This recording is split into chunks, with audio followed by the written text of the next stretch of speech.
invadindo áreas lá de Angra, atirando de helicóptero. O segundo, hoje, esse novo decreto das armas do Jair Bolsonaro, que praticamente estende aí para todo o país a possibilidade de ter armas.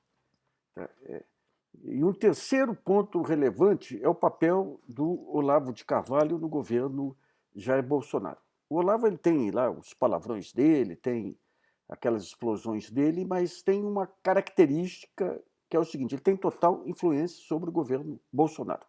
Agora que ficou claro o resultado dessa rixa entre Olavo e os militares, ficou nítido que o governo Bolsonaro ele é fundamentalmente Carlos e Eduardo Bolsonaro e por trás dele Olavo de Carvalho. E os maiores absurdos se transformam, tem consequência, esse que é o ponto central, tem consequência. Então o que a gente lê do Olavo de Carvalho pode parecer maluquices, pirações, mas estão tendo consequências. O primeiro ponto é a maneira como Olavo de Carvalho vê os militares. Ele interpreta que os militares são o último obstáculo para a guerra final contra o marxismo cultural. Ele já aponta os militares como aliados da esquerda, usando todo aquele discurso do marxismo cultural, do anticomunismo, em cima dos militares. Então, essa é a conclusão inicial. Os militares hoje são os adversários. O segundo ponto é a maneira como os Bolsonaro encaram a questão do armamento, de armar a população. Em mais de uma oportunidade nos twitters, o Carlos e o Eduardo Bolsonaro deram como exemplo os Estados Unidos dos pioneiros, que a arma é para defender a população dos demais poderes. E depois a questão da Venezuela. O Eduardo soltou twitters, deu entrevistas, dizendo que se a população estivesse armada, não teria havido o Maduro na Venezuela. Então são dois pontos relevantes. Você tem uma outra peça do xadrez, que são as relações dos bolsonaros com a indústria de armas, o lobby. A associação lá dos fabricantes de rifles dos Estados Unidos, que hoje é o maior lobby de direita, inclusive influenciando outros países.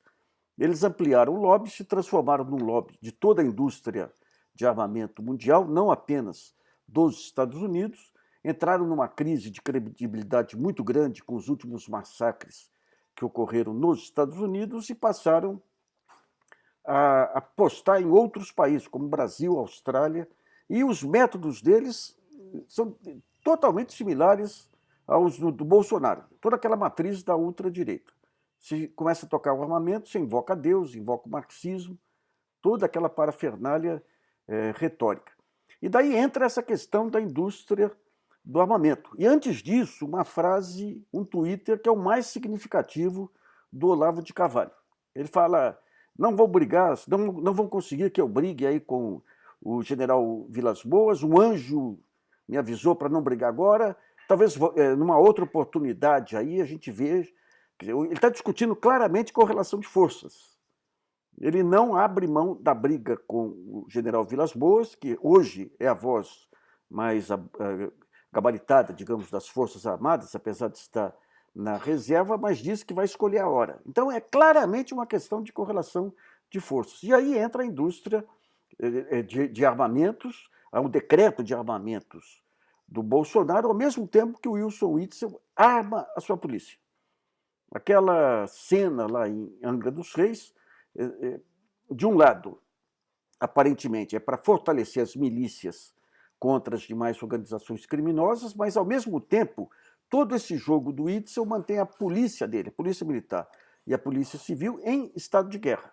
Pode ser que seja contra as organizações criminosas, aí, adversárias das milícias, mas pode-se entrar em outras circunstâncias também. Então você tem um jogo meio complicado. Aí, vamos supor que o Bolsonaro quisesse, liberando armamentos, ele quisesse, lá na frente, atropelar as instituições. Ele teria, de um lado, ele teria toda essa estrutura das milícias que tem ampla ligação com ele. Você vê o sujeito lá que tinha 120 armas, fuzis de grande alcance, era vizinho dele. É evidente que, com o conhecimento que ele tem dos ex-militares e das milícias, é evidente que ele conhecia o sujeito, sabia da atuação do sujeito. Você tem as forças de segurança privadas. Você tem os bolsonaristas espalhados em diversas regiões. E, finalmente, você tem a influência que o Bolsonaro exerce sobre os escalões inferiores das Forças Armadas. Você tem um quadro claro aí de ameaça às instituições. Não digo indícios claros hoje de que está em andamento aí uma operação do Jair Bolsonaro visando afastar o último ponto que impede o poder absoluto dele, os militares que estão no governo hoje e as Forças Armadas. É a maior ameaça que o país tem desde a sua criação como nação de cair nas mãos de uma estrutura criminosa. É hora das instituições acordarem enquanto é tempo.